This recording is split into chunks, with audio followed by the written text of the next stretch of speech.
evakuasi korban pondok pesantren Al-Kozini yang ambruk di kawasan Sidoarjo, Jawa Timur. Visual yang Anda saksikan, saudara, ini merupakan visual terbaru di mana proses evakuasi ini masih terus dilakukan, namun karena ada puing-puing yang menutupi jalur masuk ke titik-titik yang diduga merupakan titik korban berada, maka 3 alat berat ini dikerahkan oleh tim SAR gabungan untuk membersihkan puing-puing. Dan untuk mengetahui informasi terbaru dari proses evakuasi korban pondok pesantren Al-Kozini yang ambruk di Sidoarjo, Jawa Timur, kita akan berbincang dengan Kepala Pusat Data dan Informasi Badan Nasional Penanggulangan Bencana, Abdul Muhari. Selamat siang, Pak Aan. Selamat siang, Putu. Ya, kita sudah 6 hari melakukan proses evakuasi, kita ikuti sama-sama, sekaligus kami juga mau mengkonfirmasi, terakhir disampaikan ada penambahan 1 korban meninggal dunia dan masih ada 26 yang hilang. Nah, dari data BNPB sendiri, untuk data terbarunya seperti apa, Pak? Apa betul ada 26 korban yang masih dinyatakan hilang? Ya, berdasarkan data kami per tanggal 5 Oktober hari ini pukul 13.00, itu jumlah korban 167 orang, kemudian 104 itu dalam kondisi selamat, kemudian meninggal 37, jadi mungkin tadi pagi dalam press release yang dilakukan oleh Posko BNPB, Posko Gabungan, serta Basarnas dan Polri itu masih menyatakan 36, kemudian ada penemuan 1 jenazah yang sudah dibawa ke RS Bayangkara Polri Surabaya, menjadi 37. Dengan penambahan 37 ini berarti dari data kita sebelumnya yang berbasis pada absensi santri itu yang masih dilakukan pencarian jumlah total 26 orang. Akan tetapi kita juga sudah menemukan 2 body part, Putu. Jadi ada dua anggota tubuh, kaki kanan dan 1 lagi pinggul sampai ke kaki. Nah, ini masih juga kita identifikasi apakah nanti masuk dalam penambahan atau tidak, tergantung nanti dari identifikasi identitas dari jasad-jasad atau korban yang sudah dibawa, ataupun kita harapkan yang sudah akan bisa kita selesaikan di hari atau malam nanti. Jadi secara total meninggal dunia 37, masih dalam pencarian 26. Selain itu kita sudah membawa ke RS Bayangkara 2 body part, Mbak Putu. Kemarin kan di proses evakuasi ini sempat dibagi ke beberapa sektor begitu ya, dan kemudian pendekatannya juga berbeda-beda begitu. Ada yang menggunakan deteksi suara, sensor kehidupan. Nah, di hari ke-6 ini memasuki hari ke-7, apa indikasi mengenai keberadaan 26 korban ini, Pak? Apakah sudah diketahui ada di sektor mana? Kemudian kalau kita lihat sore ini, siang ini yang digunakan adalah kendaraan berat begitu ya, alat berat. Nah, ini apakah memang berubah metode pencariannya, Pak? Iya, sejak kita mengkonfirmasi tidak ada lagi respon kehidupan, meskipun kemudian tim SAR tetap melakukan beberapa metode ya untuk memastikan itu. Salah satunya kalau misalkan kita sebutkan dengan side conflict wall scanner, multi sense leader dan seterusnya. Ketika tidak ada lagi kita temukan respon yang menandakan ada tanda-tanda kehidupan dari di bawah puing-puing, maka alat berat kita kerahkan. Nah, tetapi kendala di lapangan itu sebenarnya hanya tinggal mempertimbangkan 1 hal. Jadi dalam visual seperti ini sebelah kiri layar pemirsa ini itu ada 1 segmen yang itu masih tersambung dengan bangunan yang masih berdiri saat ini.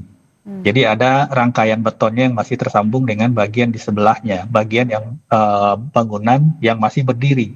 Sehingga untuk melakukan pemotongan itu, tim SAR meminta pertimbangan kepada ahli struktur yang sudah juga mendampingi kita dari hari kedua dari Institut Teknologi 10 November Surabaya, bagaimana supaya ini benar-benar kita pastikan aman, jadi pemotongan nantinya itu tidak berpengaruh pada stabilitas dari gedung atau bangunan yang tersangkut atau yang terkait ikatan betonnya. Nah, di segmen ini aja terakhir terakhir pencarian kita. Segmen sebelahnya itu udah clear, udah rata dengan tanah. Kalau ini bisa kita selesaikan, insya Allah itu kita sudah bisa selesaikan seluruh pencarian, Pak Putut.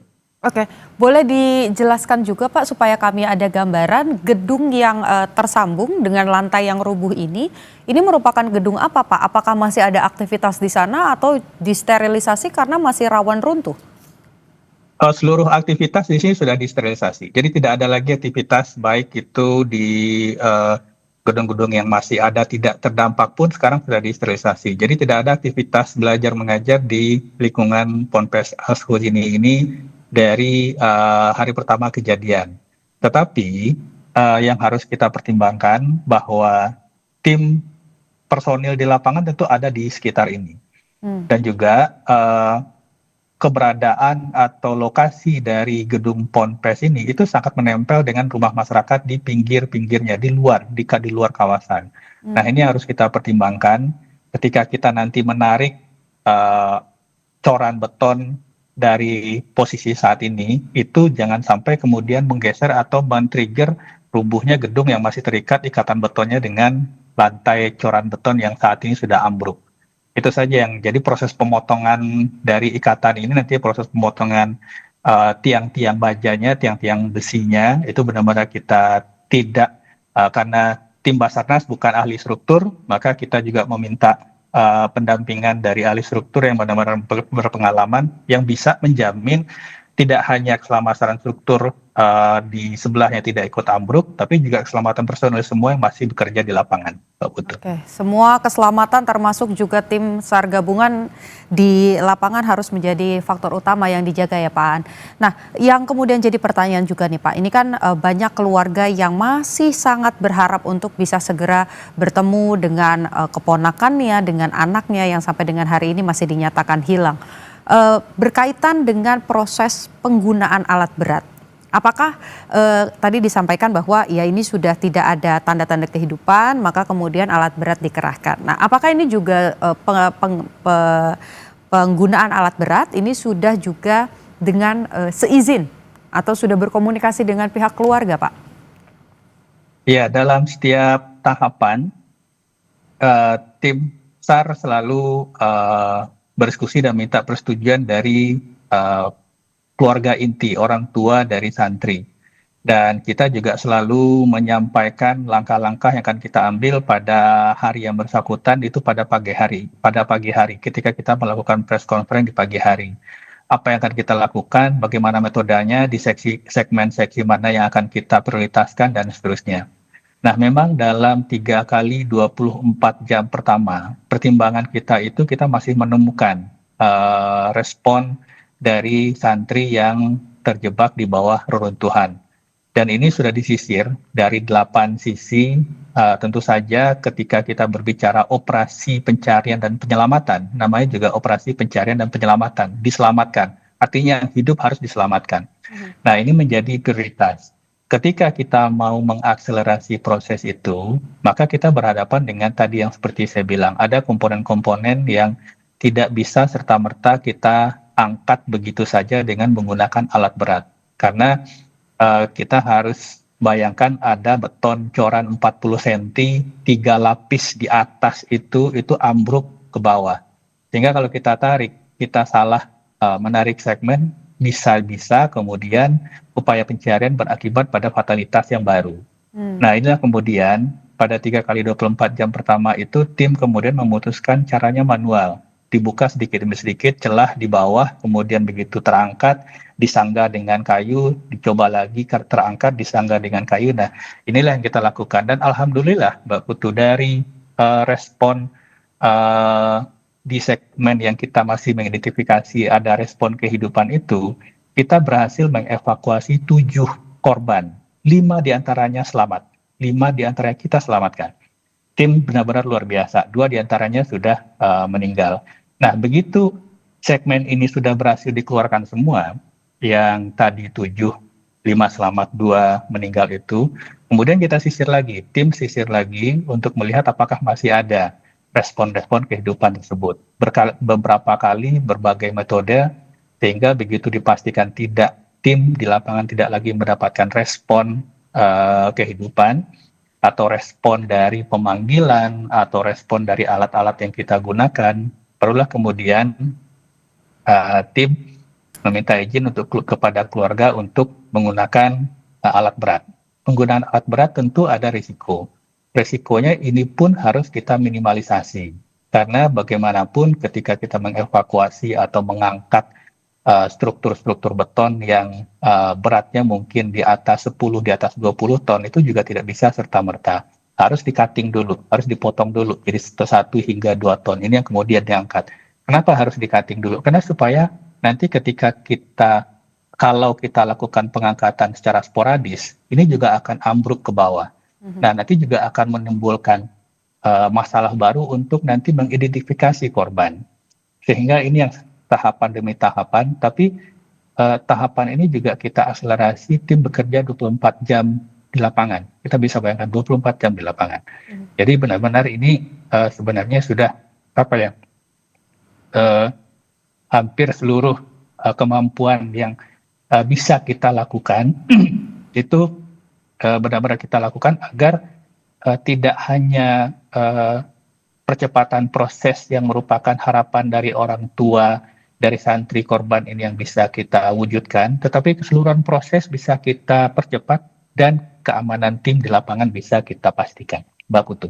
Oke, berarti targetnya kalau untuk hari ini memang akan fokus untuk membersihkan puing-puing dan juga menyelesaikan 3 lantai beton yang patah itu ya Pak ya, baru nanti akan dilanjutkan lagi ketika jalanan atau jalurnya sudah mulai terbuka lagi, baru akan mulai dievakuasi secara manual lagi, begitu Pak? Itu sudah terakhir, jadi kalau misalkan yang segmen yang masih menempel di gedung itu bisa kita potong, segmen betonnya atau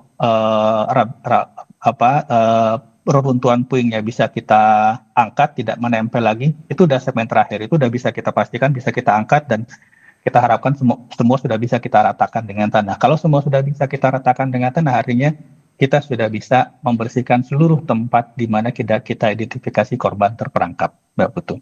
Oke, yang jadi pertanyaan juga tadi kami sempat berbincang dengan keluarga korban yang ada di posko adalah terkait dengan waktu dan juga proses pencarian peristiwa ini atau insiden ini. Kalau dari BNPB sendiri mentargetkan proses pencarian ini akan dilakukan hanya 7 hari, 14 hari, atau seperti apa Pak jangka waktunya nanti?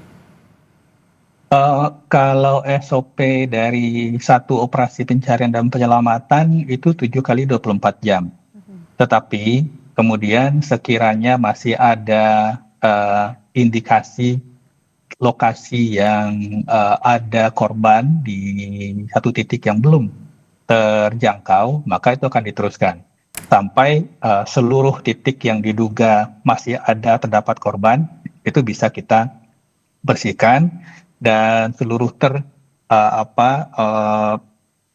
indikasi-indikasi titik-titik di mana mungkin masih ada korban melakukan aktivitas pada saat kejadian berlangsung itu sudah bisa kita jangkau semua. Nanti kita akan diskusi lagi dengan keluarga. Tentunya ini nanti kita akan saling silang konfirmasi dengan data absensi tadi, Mbak Putu.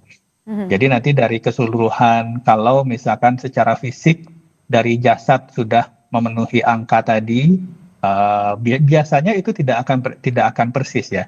Bisa jadi lebih atau bisa jadi kurang. Ketika misalkan sudah semua lokasi sudah kita bersihkan, tapi ternyata angkanya nggak match, nanti kita akan berdiskusi lagi dengan pengurus Ponpes dan kita akan berdiskusi juga dengan orang tua. Pengurus Ponpes kita perlukan nanti di mana lagi titik-titik yang memang memungkinkan aktivitas santri yang pada saat nanti operasi kita sudah selesaikan itu masih belum atau diduga masih ada satu titik dan seterusnya. Kira-kira prosesnya demikian, Mbak Putu. Oke.